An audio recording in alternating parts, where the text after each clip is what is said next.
Welcome to Speak Up and Stay Alive RadiOh with author, speaker, and your host, Pat Rouleau. Finally, someone willing and able to blow the top off hidden healthcare and hospital dangers. She's provocative, upbeat, balanced, fearless, fresh. Pat has over 20 years of experience as a professional public speaker and knows how to approach this important subject with enough humor and wit to keep you informed, entertained, and empowered. Each week you will say, "Oh," as Pat explores and exposes little-known hospital hazards, delves into the deep waters of dangerous healthcare practices, picks the brains of her good-looking and influential guests to help keep you and your family stay safe in today's fragmented healthcare system. The program is not intended to replace medical advice from a licensed professional, but rather to encourage you to become a well-informed participant in your health and well-being. And now, your host, Pat Rouleau. I can't bear again no more, baby. I got too much pride. But I'll survive. Hello, I'm Pat Rouleau, and I will be your hostess, your one-stop patient safety radio hostess, where I will spend the next hour serving you a generous helping of everything you need to know to help you and your loved ones stay safe during any doctor or hospital visit. Who am I? I am you. I am every person who has ever been in a hospital or doctor's office and has received less than acceptable treatment. I am you, the person who got an infection during a simple outpatient procedure. I am you, the patient whose questions are ignored, who struggles to speak to the doctor as he or she has one foot out the door. I am the missed heart attack, the hospital-acquired infection, the wrong diagnosis, and the unanswered call button.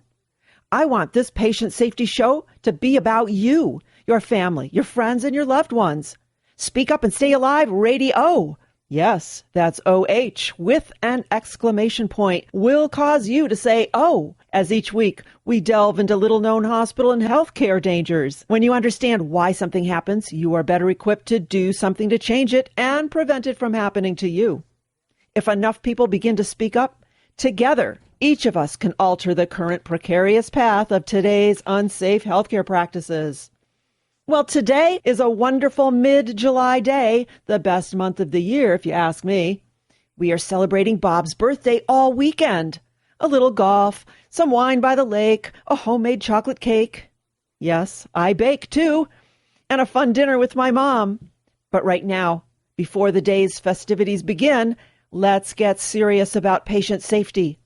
We have an expert with us today, an expert guest, to talk about the patient experience, one of my favorite topics. And we have a fun contestant. She'll be here later to play Are You in Jeopardy or Are You Safe? So find your best and comfy seat, turn off all ringing devices, lock the doors, and enjoy the next hour with us. But for now, it's time for the hospital hazard of the week. That's right.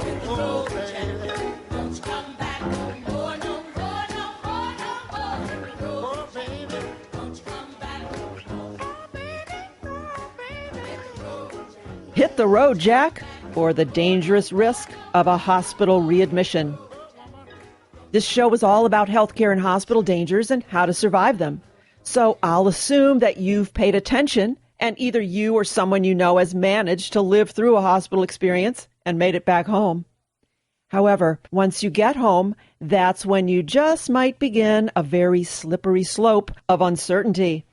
A risky time that points you back in the direction of that hospital bed.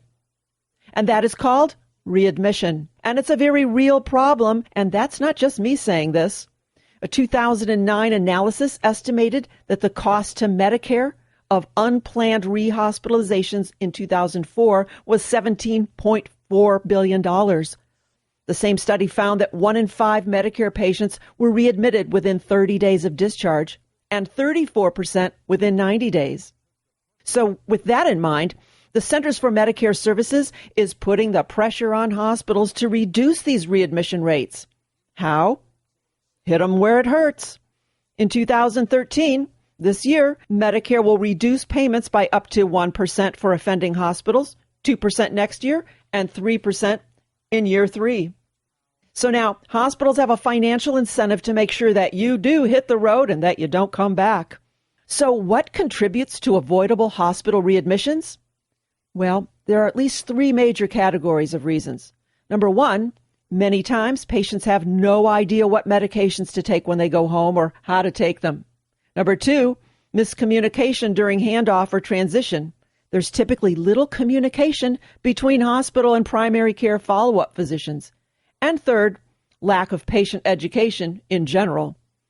While we can't tackle all of this at the patient level, we surely can and should be mindful of the fact that hospital discharge is usually not a standardized event. We're just as anxious to get out of there as the staff is to get us out of there. And as I always say, the car is running in the no parking zone. Family or friends are rushing around, gathering your belongings. You can't wait to get home, and there you go. No one listens. No one hears. You're mentally checked out, and seemingly no one really seems to care at the provider level. I witnessed this firsthand on many occasions. Most recently, when my mom was discharged from the hospital, an aide, no, not a nurse, not a discharge nurse, an untrained aide entered the room with the discharge instructions. She stood in the doorway and read the words, without meaning, without checking to see if we understood what she was saying, and in fact, stumbled on the pronunciation of most of the text. This was painfully difficult for me to endure, knowing how a real discharge meeting should occur. So guess what? We grabbed the paper and got the heck out of there. Similarly, I was at the hospital when a friend of mine was needing a ride home from a lengthy stay due to cancer. Again, a non-familiar person sat in a hallway with us. Yes, I said a hallway, and quickly breezed through the papers. No driving for 3 weeks, continue your meds, blah, blah, yakety yak. My friend took the paper and stuffed it into his pocket. The next day, he was driving. Oh, and also, he was to be fed at home intravenously. No mention of where to get the IV pole, no instructions. Really? We had to make phone calls and struggle to get the nourishment delivered before he expired from cancerous malnutrition. And so, I know that these are not isolated events. Therefore, we should not count on a meticulous discharge presentation that leaves us safe and prepared to go home. It's not a standardized process at many facilities. So what can we do, either as a patient or as a family member or advocate for someone? Let's start with medication management and a sad statistic. According to the Institute of Medicine's Preventing Medical Errors report, the average hospitalized patient is subject to at least one medication error per day, and medication errors injure over 1 million people annually. And to avoid this, unless you get blamed for being a non-compliant patient who was readmitted because you didn't take your meds or didn't take them properly, simply ask, what medications should I take at home? Write them down. Write down the dosage and what they look like and what they're for, how to take them, when to take them, and what not to eat or combine with them. Ask what the side effects may be, what to do if you experience any side effects. I know it seems like a lot, but just like you wouldn't pick up some random food from a parking lot and pop it into your mouth, neither should you take medications without complete knowledge and understanding of what you are doing and why. It's really rather basic.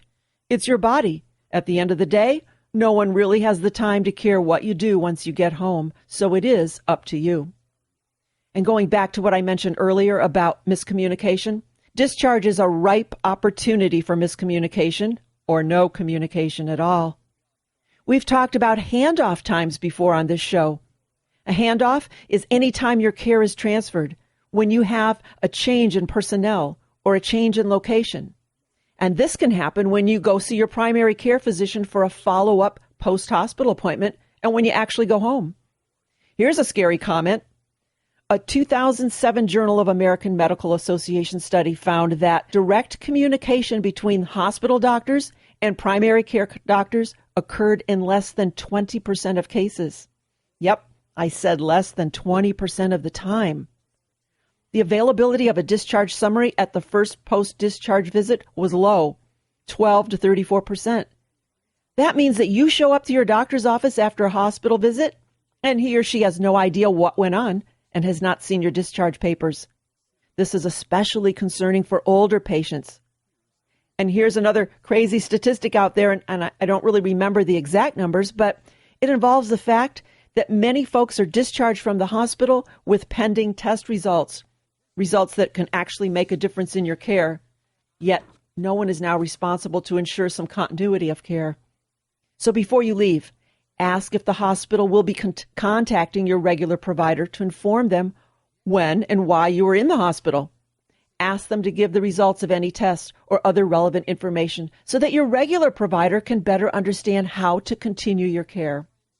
So until all hospitals get it together and standardize a sensible and meaningful discharge process, you must be accountable to yourself. Get a written discharge plan. Ask for your records. Get copies of all your test results. Know what medications to take and how. And if you don't fully and completely understand something, ask and ask again until you feel comfortable with the answers. Like the song says, hit the road, Jack, and don't you come back no more. Oh, baby, don't you come back. Are you jam? Don't you come back no more.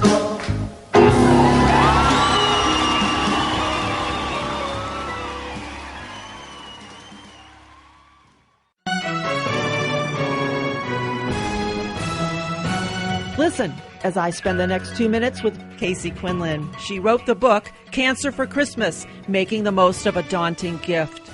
Casey, we are going to challenge you today with a little game of sorts where you have to answer the next set of questions with a 1 or 2 word answer. When you go for a doctor visit, what is on your must-ask list? How much is that? All righty, good. Talking about cost transparency. Next, if you were going to the hospital, what would you pack? I would pack my tablet or laptop for the ability to research. All hospitals now have open Wi-Fi. That is an excellent answer. Roger. All right, what is your favorite patient safety word? Why? Excellent. You win. All right. Prior to a medical procedure, assuming it's not an emergency, what should we be saying or asking? Why? I knew you were going to say that. Channel your 3-year-old self talking to your parents. Why? That's really good. I'm going to use that. Our last one. After you run in with a life-threatening illness, how do you celebrate life? Oh, every day. I'm just glad to be here. I think I should have a tattoo on my forehead. Happy to be here. Oh, I could tell by your laugh. I'm happy to be here, but then I was kind of happy to be here before. Now I'm happier to be here. Well, we're happy that you're here as well. Give us your website if you would. Well, I have 2. I have mightycasey.com, and I also have cancerforchristmas, all spelled out.com. Either one of those will give people a way to get in touch with me. So anybody who wants to get in touch with me, trust me, I'm not hiding. It's such a pleasure to have you with us today. You are energizing, and I encourage our listeners to find you online and connect with you, mightycasey.com. Thank you, and please come back. I will. Thank you.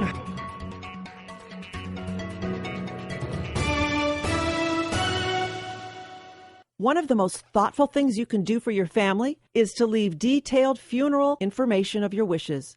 Making funeral arrangements at the time of loss is extremely difficult for those left behind.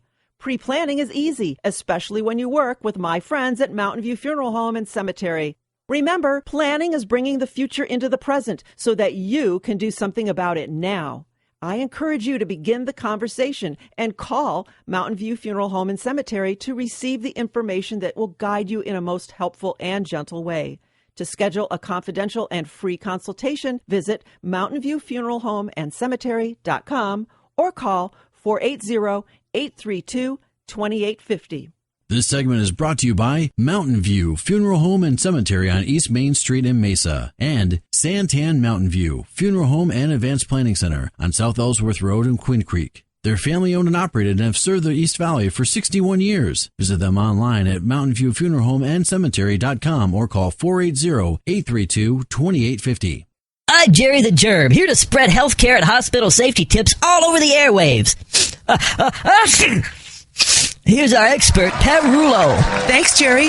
Did you know hand washing is the simplest way to avoid healthcare-acquired infections? Yet many times patients, visitors, and healthcare providers may forget to do so, and that is not good. Infections caused by sloppy or missing hand washing can increase hospital stays and medical bills at best, and increase mortality and morbidity at worst. What's the correct way to wash hands? Use soap and water and create a little friction. Remember, the tops of your hands and in between fingers and under the fingernails. And don't hurry. Sing happy birthday 2 times while scrubbing. That's how long it takes to get rid of Jerry the germ. To stay safe during any doctor or hospital visit, ask everyone to wash their hands before they touch you. Sorry, Jerry. Stay safe. Listen to Speak Up and Stay Alive Radio. For more information, go to speakupandstayalive.com. Brought to you by Generation America, the smart and traditional 50-plus membership organization. And they provide a full range of benefits to members. If you're looking for a quality Medicare supplement, their rates are lower than the other 50-plus organization 3 out of 4 times. Generation America. To join and to find out more, visit generationamerica.org.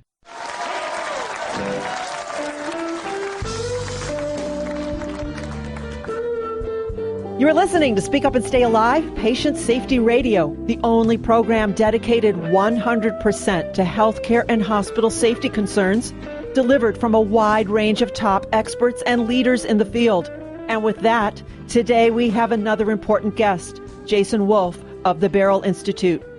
The Beryl Institute, located in Washington, D.C., is a worldwide community of leaders working together to improve the patient experience in healthcare. As president of the Beryl Institute, Jason is revolutionizing the Institute's services and outreach to position the organization as a globally recognized thought leader on improving the patient experience in healthcare. This includes framing a formal definition for patient experience and conducting the largest study to date on the state of patient experience efforts in the United States. As you know, we talk a lot about the patient experience on our show, and that's why I'm especially excited to have Jason with us here today. Welcome to the show, Jason. Thanks so much. It's great to be with you today as well. Thank you. In the introduction, I gave a tiny glimpse about what you do, but I think your most important role is that of a new dad. So I appreciate that. Yeah, that's the as much as we can talk about patient safety, patient engagement, or patient experience, it's a whole nother world when you are the family member at the bedside, and having a chance to have recently gone through that, have a whole new perspective and a whole new level of respect for my own mom as well. That's such a nice thing to say. Well, congratulations to you. Thank you. All right, so now we're going to dig in and talk about the patient experience. But before we do, will you give us just a little background about the Beryl Institute? Yeah, that's great. The Beryl Institute is the global community of practice and premier thought leader on improving the patient experience, and I really appreciate the kind words that you shared about the work that we're doing.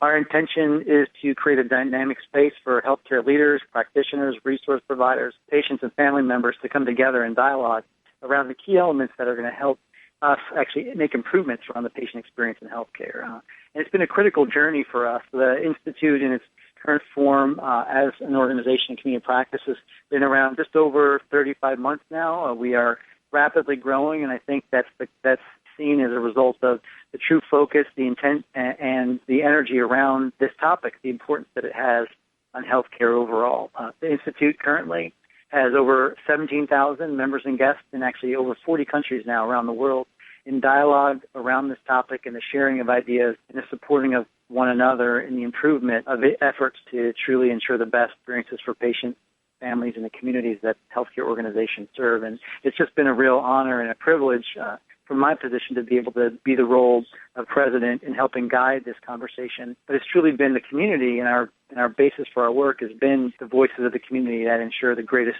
efforts occur, the greatest learning is shared, and the greatest impact is made overall. So relatively a young organization, but it's really blossoming quickly. Yeah, I think to that point, I mean, and I think why your show, I think, is so critical in this conversation, and I wish there was more conversations like this. It's a key and central issue to healthcare. I mean, I know some people say it's a little blasé to say, well, without patients, we wouldn't have healthcare, but the reality is that at the center of the healthcare system are patients and family members. Right. We can have all the caregivers in the world, we can have all the medical procedures and processes, but at the heart of it is the people that experience our healthcare system, and that's why, from my perspective, that term patient experience is so critical, because it encompasses all of the components of what occurs in a healthcare setting. Right. And I've said this so many times on these shows that talking about the patient experience, how can you achieve something that is almost too elusive to describe? And I would think that establishing a common definition has to be the first step before you can even ever attempt to achieve it or even figure out what the steps are to achieve it. So with that in mind, what is the Institute's definition of the patient experience? Well, I appreciate the question, and I would second your notion. First and foremost, we did a lot of research and investigation and really found that there wasn't a consistent conversation around what patient experience was. We felt it was important to, as you said, put a stake in the ground, really have a target to move towards and a focal point on which to build our efforts. And so we brought together a pretty diverse cross-section of leaders from around the country to share their ideas and thoughts around what are the key components of patient experience. And we're able to whittle those ideas down into some very clear, concise statements and one overall definition of patient experience, which is simply this. We see the patient experience as the sum of all interactions shaped by an organization's culture that influence patient perceptions across the continuum of care. And we can talk about all four of those buckets probably to a great depth, but it is the concise but I think encompassing nature of that definition, that it is interactions, that it's based on culture, that at the end of the day it's about the perceptions of patients and their families. And it is across the continuum, not simply in the four walls of a clinical encounter of a hospital, a physician practice, or other medical home situation. But it is truly every encounter, touch point that someone has with the healthcare system well before they enter that system to well after they leave. And as I study that definition, I wonder how difficult is that to accomplish when you're dealing with individuals across the continuum of care who may have different definitions of the patient experience? You raise an important point, and why it probably is so broad and encompassing, and why at the heart of that definition are two key levers. The culture of an organization. Really, that's the foundation on which the behaviors of people are based on the decisions that are made around an organization's willingness to address this issue, first and foremost. And then secondly, the perceptions of patients and family members, which are going to be unique and diverse. But I think the key there is linking those two. If we can create systems and organizations that understand and are willing to determine what the perceptions are of patients and family members, in fact, you can address the patient experience pretty effectively in almost every encounter. We just did some research, a large paper with a number of patient and family members. And the greatest takeaway from them was we have to stop making patients subjects in the healthcare equation, but actually have them be partners in the overall conversation. And so it allows us, to your point, to your question, to get to the essence of that. If we can actually work with our cultures, the people that deliver care, to determine what the perceptions are of patients and families, we can ensure the greatest of experience at every encounter with every individual, personalize it in a way that isn't cumbersome but actually personal, and have a greater impact overall in quality, safety, and service.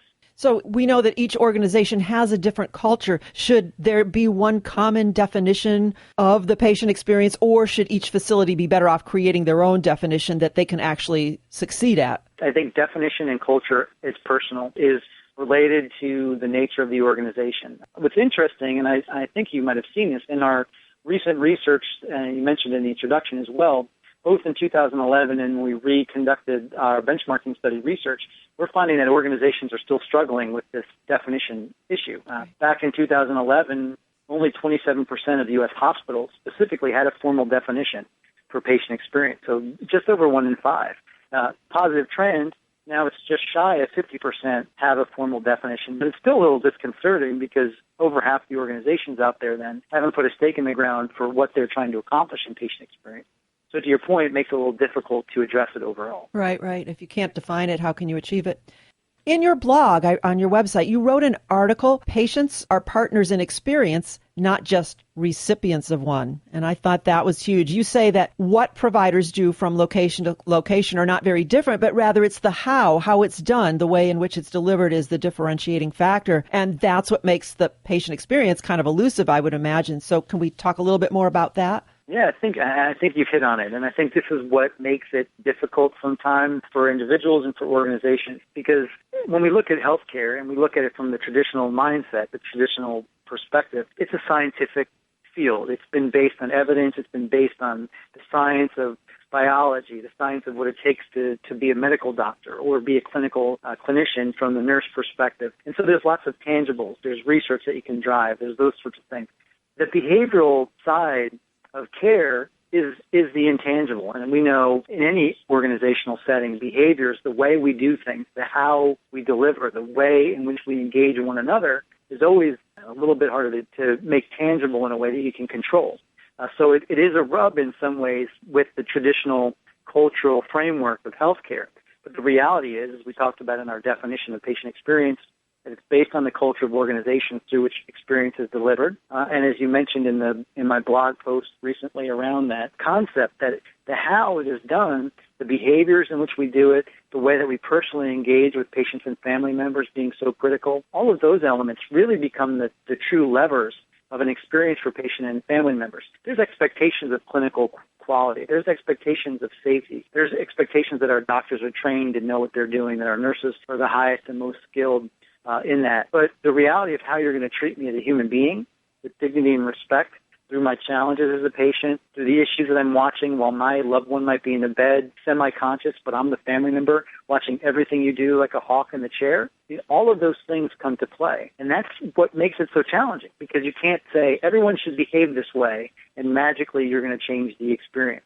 You really have to work on developing the right kind of cultural framework, the right kind of behavioral expectations, the right kind of incentives for action, the right kind of reinforcing efforts within organizations to ensure that people realize it's those individual choices they make, it's every potential interaction that can influence the perceptions of patients and ultimately the experience overall. It's where we have the biggest opportunity, I think, and it's why it needs to be continuous effort in our healthcare organizations as well. Absolutely. But the big question I have is then how can a hospital possibly manage every interaction between a provider and a patient? How does that happen? Yeah, and I think that's the key. I think that when organizations realize they can't manage every interaction, but they have to build an infrastructure that supports the best potential interaction at every touch point, that they're most successful. Because as much as we'd like to control everything in healthcare, this is one of those things, as I think you so rightly note, can't be controlled. Right. It's ensuring we have the right people in our organizations that are going to behave in the way that we expect. It's ensuring that we have the right reinforcing mechanisms to recognize those behaviors, to address the situations when they don't occur. It's a means by which we can actually give our patients voice to speak up. And most often in cases in healthcare, we still feel relatively powerless, relatively intimidated, maybe even just quieted by the fact that we're a patient. And not only because of our illness or our situation, but because the hierarchy of the system impedes the patient's ability sometimes to be engaged. And I mean, back to the blog you mentioned, I think it's a great point. We talk about, we learn from those patients that they want to be acknowledged, that they're not subjects, but they're actually part and parcel of the conversation. So how do we engage patients in the conversation of what they need? How do we ensure the right interactions are taking place? And how do we reinforce that? I think for me is the most critical piece. And it's done, and it's doable, and you're seeing it happen in those places that make this a priority within their own organization. Right, right. I'm going to refer back to your blog again, if I may. You say that the old language of provider and recipient may well still be used in healthcare, but its use is outdated and indicative of a system in need of change. And what you just said, patients, family members, children, friends are active parts of the healthcare equation, not passive recipients of it. And you say that we need to ensure that we start acting this way. And that leads me to the big question, how? What should we as patients be doing? I think it's a great question. I think it's a dual accountability. My lessons learned really came out of these great conversations I had in the paper, actually, I mentioned in that blog, the voices of patients and family members, partners in improving the patient experience. And what they told me was that most of those folks, even the people now that are active voices for patient activism, for patient advocacy, said that at the beginning, they were reluctant to speak up. At the beginning, they were either felt impressed by the system or they felt intimidated by the system, that they too had to find their voice. And then when they found their voice, they realized that they definitely had something to contribute to the conversation, to contribute not only to their healing, but to their plans of care, their overall experience, and to the outcomes ultimately that they were trying to achieve. So for me, it's a two-way street. I think we need to think about how, from the caregiver side, do we invite that patient voice?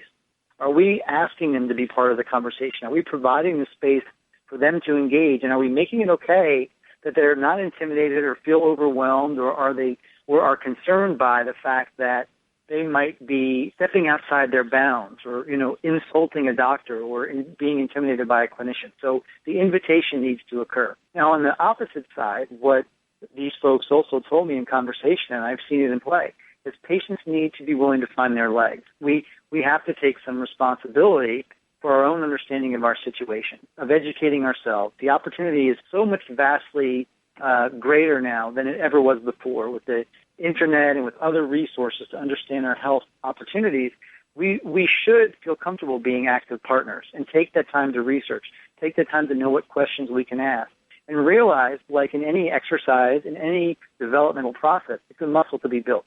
It's not easy because we see doctors, we see nurses sort of hierarchically above us in the healthcare experience. We tend to play submissive to them in some ways and honor, obviously, their expertise in their efforts to heal us.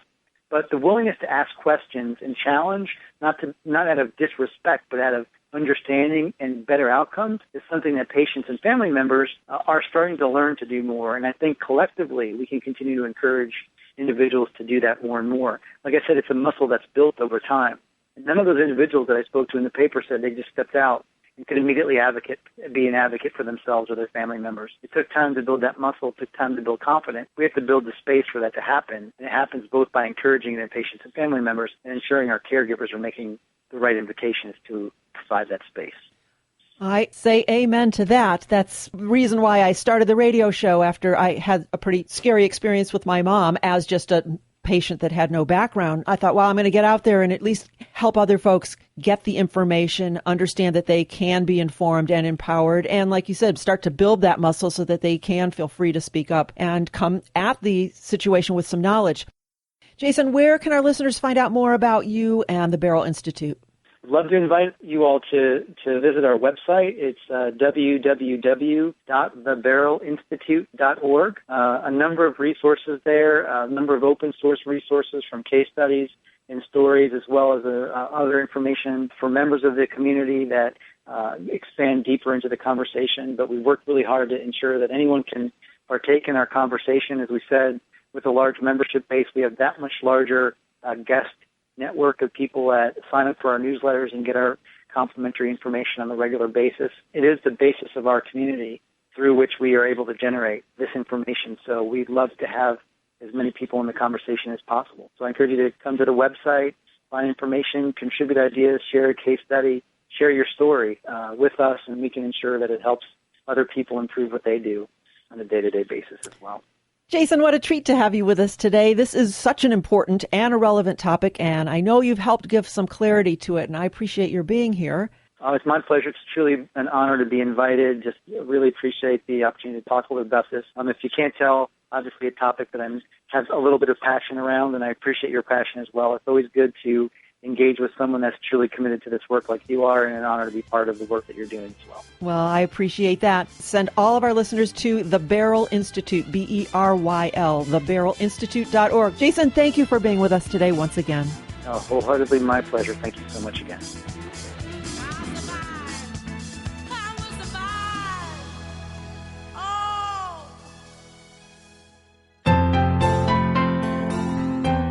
Let's spend the next 2 minutes with my friend Hari Khalsa, better known as the Healthcare Whisperer. In her role as a healthcare advocate and as a family nurse practitioner, Hari knows how to navigate the healthcare system and works with patients all over the country and can help you find the answers you may not get without her. Welcome to the show, Hari. Thank you very much. I'm really glad to be here. Well, today, Hari, let's talk about second opinions. Why should we get one? Well, it's really important to get a second opinion because anytime you get a new diagnosis or given a new treatment or a medication and you're not really sure what it's all about and you want to just find out some more information, I really think it's important to ask another doctor because you'd be surprised how many doctors disagree on treatments. And I see this a lot with patients, and I tell all my patients, anytime you get a new diagnosis, I'm always saying, go get a second opinion, and go get a second opinion from somebody outside of the practice that your doctor is in, someone completely neutral who doesn't maybe know your doctor or is in a different town, and just have them do a consult. Give them all the information, all your tests, all your papers, and ask them what they think, and you'd be surprised what you might find out. Very important, and it just gives you more information to work with, and I think that's really important for patients to have the most information so they can make an informed decision about their care. That is excellent advice. Hari, how can our listeners find out more about you and where can they contact you? Well, they can go to my website at healthcarewhisperer.com. They can contact me at 866-980-4325. They can also find me on Facebook at Hari Kulsa or on Twitter at HariK108. Well, great. Thank you, Hari, for sharing your wisdom with us today. It's always a pleasure to talk with you, and we look forward to your return next week. Oh, great. I look forward to it. Thank you so much. Thank you. And remember to visit Hari at healthcarewhisperer.com.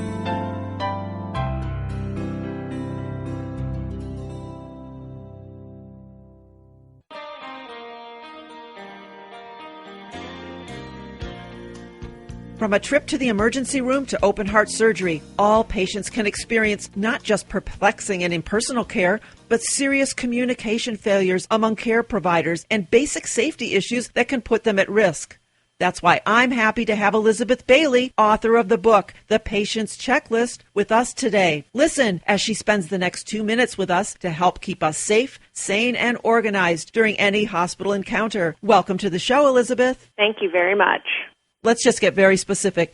What is a checklist and why is it important during a hospital stay? Well, I feel that checklists, by their very nature, it's a very efficient tool. It's to the point, they're familiar for everyone, they're easy to use, and they're very, very practical.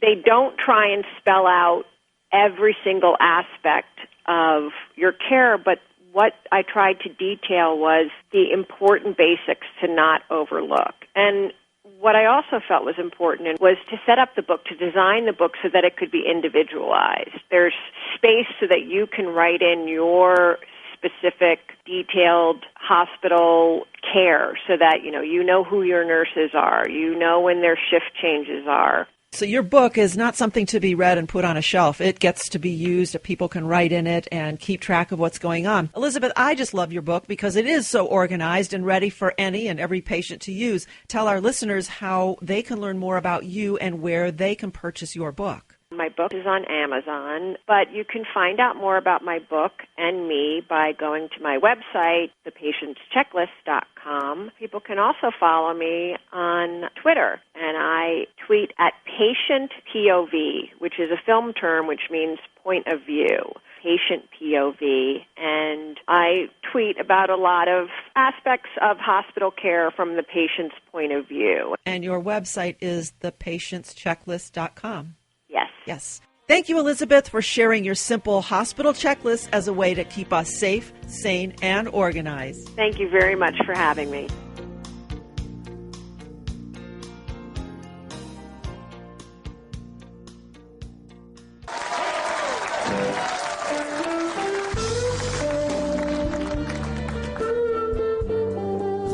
You're listening to Speak Up and Stay Alive, Patient Safety Radio. Now you can join us every Saturday morning on 2 Cleveland, Ohio stations and on 2 Phoenix stations on Saturday morning and on Sundays in Phoenix, or listen to us live online from anywhere in the world at the station's websites. I am your hostess, Pat Rulo. So happy to spend this hour with you to help you survive any healthcare or hospital encounter. And remember, if you like what you hear on this radio show, I speak live and in person, too. In fact, we're even better in person, right, Bob? You better believe it. Our presentations are fast-paced, interactive, and chock full of immediately usable patient safety tips and tools. I can guarantee that your crowd will love it. So email or call me to talk about speaking to your business, your club, church, or hospital. I speak both to the patient side or the provider.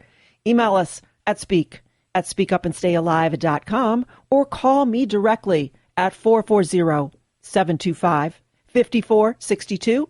That's 440-725-5462. You and your audience will be glad you did. Well, today we opened the game chamber and everyone decided to play one of our newest and most fave games. Are you in Jeopardy or are you safe? Here's how it goes. I will describe a healthcare or hospital-associated scene, and you, our contestants, have to decide how you would react to the situation. Are you in jeopardy, or are you safe? Is Don in the booth? He's ready. Okay, here we go. In 5, 4, 3, 2, cue lights, music. Now entering the studio are today's contestants. Our returning contestant is Bob. Tell us about yourself, Bob. Oh, I'm Bob from Gatlinburg, Tennessee, and I'm a former financial planner. And it's Bob's birthday weekend, so he's all decked out in his birthday suit. Uh-oh, watch out now. Not that suit. Not that suit, but you are looking spiffy today. And we have another guest contestant. Who do we have with us? You've got Casey Quinlan, the Mighty Mouse of Mighty Casey Media and author of Cancer for Christmas. Author of Cancer for Christmas. So we've got two great contestants with us today. These people will compete today on Are You in Jeopardy? Or Are You Safe? And we have our dedicated to patient safety listeners from all over the globe. All of you will compete today on Are You in Jeopardy? Or Are You Safe? All right, you guys ready? Let's go for it. What do you think, Casey? Yep, let's go. All right, here's scenario number 1. You are a patient in the hospital, and it is the morning of surgery. A resident pops into your room and asks you to sign the consent for surgery form. Are you in jeopardy or are you safe? Jeopardy. Jeopardy, definitely. There's not enough information. I don't want to sign a release until I've talked to the surgeon, until the body part that is supposed to be operated on has been Sharpied and initialed by me, by the OR nurse, and the anesthesiologist. Yeah. Yep. Good answer. So many patients, they do that, though. They just feel pressured to sign without reading or understanding the risks and rewards. So I want our listeners to know, never feel pressured. Make sure you've got someone there with you. Read it, ask questions. Don't sign just because someone shoves a pen at you. And actually, each patient or legal proxy should be able to recount what he or she just heard and what they've been told. You should be able to repeat it. Okay, scenario number 2. You recently had a pap test, a prostate test, a mammogram, fill in the blank. Your doctor says that they will contact you no later than Thursday, no matter what the results are. Are you in jeopardy or are you safe? I will tell you that when I get my mammogram, I don't leave the facility until I have the results. And I make sure that I will only ever book mammograms at facilities that roll that way. You're safer if you get the word no matter what it is. I couldn't have said it any better, Casey. That was very good. I think the key here is that this doctor at least said no matter what the results are, because patients should expect to receive communication about every test they have had, whether it's a positive or negative result. And so to be safe, request a phone call from your physician and get a hard copy of the result. And then when you get that call, ask, is this the final report or are ongoing tests being conducted on this sample? Amen. Yay. Got you. Good. All right. Scenario number 3. You enter your doctor's visit with a printout from the internet about what you feel is important to you and your symptoms. Your doctor says, that's great that you brought this. Let me take a look at that, and proceeds to talk with you about the article and asks questions about your concerns. Are you in jeopardy or are you safe? Well, you're at least having a conversation, which I think puts you more in the safe zone than not. Yep. What do you say, Bob? I'd say just got to ask questions, and that's one way to get the conversation started. I guess the point here is to steer far clear of the physician who rolls his eyes at any mention of your internet searches or dismisses your concerns. Or sits there with his head down typing on the computer, not looking at you. Right, or cuts your questions short. So I think we're on the safe side, as Casey says, right? Yes. Here is scenario number 4. Prior to surgery, your doctor suggests another meeting, perhaps with a family member, to brief you on how to prepare and what to expect. Are you in jeopardy or are you safe? Safe. And please bring at least one person, maybe 2. Exactly. Make a party. Exactly. Make a party. I think everyone should insist on this type of meeting as long as it's not an emergency surgery. So schedule an appointment with your doctor as far in advance of your hospital admission as possible to talk about the drugs and supplements that you should start or stop, the dietary changes you should make, and any pre-admission tests you need. And also ask about medication test procedures that you could expect once you check in and how long you might have to stay. So I think get as much information beforehand, right? That's right. All right, guys, last scenario. You've been a patient in the hospital for a while, and one afternoon you're told that you will be discharged that evening. You are still unable to walk and have a urine catheter. Are you in jeopardy or are you safe? Oh, man, sound those alarm bells. Set up some freaking sirens. You still have a catheter in, you're set up for discharge, and no one has come to talk to you about aftercare. I would tie myself to that bed and say, dude, I'm not going. Definitely insist on staying. There's a whole bunch of risk right there, and I would say that you'd be better off getting released the following morning, and only after everyone has come and given you a full play on what your aftercare is going to look like and what your recovery timeline should be. Right. I think if you don't feel ready to go home, you should say so. I mean, you shouldn't go home if you feel disoriented or if you're unsteady, if you can't go to the bathroom by yourself, or if you can't keep food or drink down. And if your doctor isn't able to extend your stay, talk to the discharge planner, the hospital's patient advocate, or if available, a state appeals board. But just because someone says you're out of there, if you're not ready to go. That was a lot of red flags, is what it was. Yeah. So again, I think it comes down to being able to speak up, right? Speak up. Amen. You only get one chance. You got it. Well, again, I thank you both for playing Are You in Jeopardy or Are You Safe? Thank you, Bob. You're quite welcome. I enjoyed it. And Casey, thank you for joining us once again.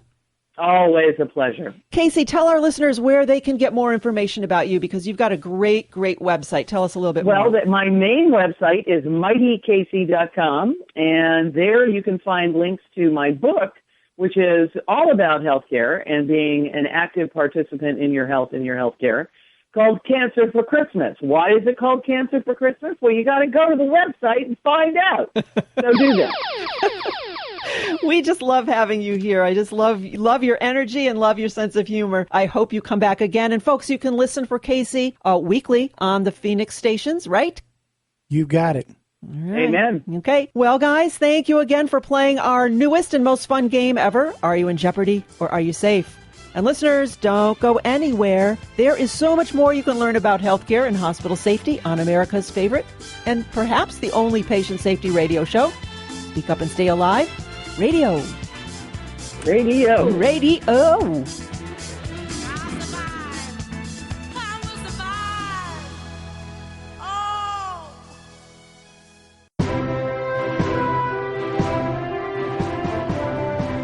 On this show, we talk about the need for a patient advocate during every healthcare or hospital encounter. But advocacy also includes whom you rely on when it comes to health insurance. And when it comes to your Medicare supplement plans, you must compare. Listen while I spend the next 2 minutes with Chris Alberta, the Medicare supplement partner with Generation America, as we discuss the importance of choice. Chris, can you tell us how are you and Generation America different when it comes to choosing a Medicare supplement plan? They're doing something, Pat, that is really unique. What they said to us was, how can we offer everybody who's a member of our organization basically a menu? Many people don't know this, is all these Medicare plans, most of them are exactly the same coverage. The only difference is the price that you pay. We work with probably upwards of about 50 different programs and carriers around the country, which is most of them. And Generation America hooked up with us and said, listen, how can we show our members every single program that's available in their zip code and then really break it down according to age and price so they never end up overpaying. All of the reps that work for us have been licensed and trained in this kind of work, and most of them have worked in the field, Pat, actually at the kitchen table with folks. So they're not just, like a sales bank somewhere. They really care what you get, and we pay them exactly the same either way, which is cool because there's no incentive to ever recommend one product or one company over another. That is great to know. People need choices, and they need to feel safe when they make those choices. So how can our listeners find out more, and where can they purchase the proper Medicare supplement for themselves? Well, the website, generationamerica.org, is the main portal. That's the front door, really, for that team. Well, thank you for spending the time to clarify Medicare supplements with us today, Chris. No problem, Pat. Remember, folks, Generation America is on the right side for seniors. For more information or to join, visit generationamerica.org.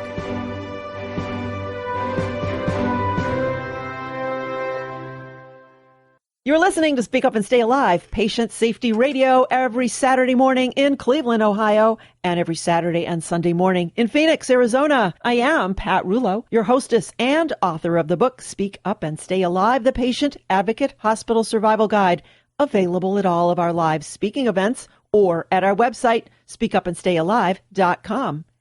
That's where you can also locate radio show times, dates, and station information. That's speakupandstayalive.com. And if you want to purchase the book but do not have internet access, it's okay to call me. Lots of folks order the book by phone, so give me a call. 440-725-5462. Grab your pen. That's 440-725-5462. Well, today we talked about how to avoid a hospital readmission. It's all about being mindful of the discharge process. Bring someone with you. Take notes Ask questions. Know what medications to take at home. Assume that you are in charge. And our guest, Jason Wolf from the Beryl Institute, gave us lots to think about concerning the patient experience. Be sure to visit theberylinstitute.org, B-E-R-Y-L, theberylinstitute.org, for more interesting and valuable information. And Casey Quinlan from Mighty Casey Media joined Bob today to play our fun game, Are You in Jeopardy or Are You Safe? Just a lighthearted way to make a point. And if you missed some of today's show and want to hear it in its entirety, simply go to the RadiOh link at the website speakupandstayalive.com. There you can listen to today's show, and you can also purchase the book Speak Up and Stay Alive, written by me, just for you. If you do not have a copy of this important book, you're missing some seriously valuable patient safety ideas. It's easy to read in short sections, and it's highlighted with real-life stories that my mom and I lived through that prove the need for this kind of knowledge. So between the book and the weekly radio shows, I think it's safe to say that you may be adding years to your life or to the life of someone you know and love. So set your alarm clocks for Saturday and Sunday mornings and tune in. And tell your friends, patient safety should not be a secret. Start your week with an O. Speak Up and Stay Alive, RadiOh. And let me take a moment to thank all of our radio sponsors and our weekly guest experts, because thanks to them, we are here. And that helps keep you safe.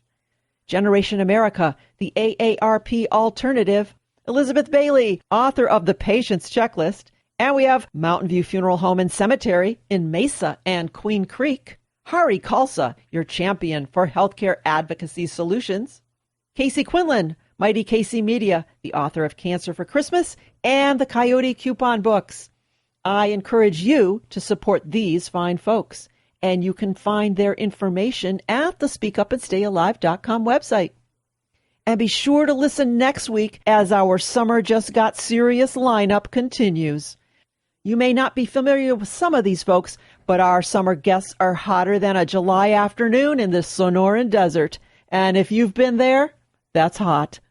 So call your neighbors, your friends, your in-laws, and even your outlaws, and tell them to cancel all their plans, mark their calendars, and crank up the AC. And set your alarms for when? You know when? Saturday mornings in Phoenix, Arizona, from 6 to 7 Mountain Time on AM 1360 KPXQ.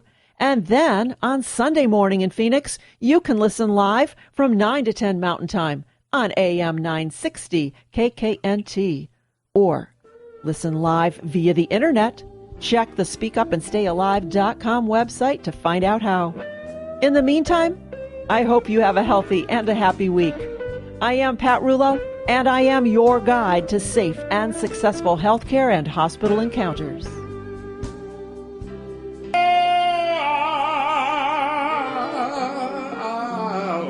Survive.